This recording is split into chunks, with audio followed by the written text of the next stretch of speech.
kadagatan guys. Mabalaw ang dagat sa buong Mayo. Kalmada, gulong-gulong lang. Parang so pakita ko ano ari.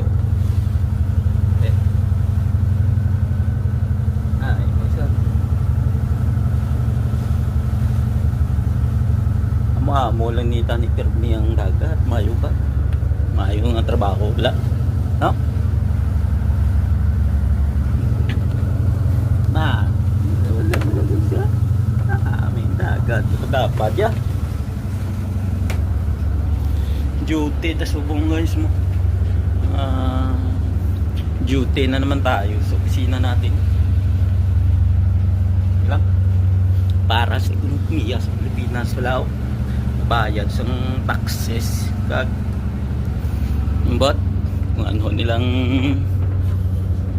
ibandra wala. See guys, see you.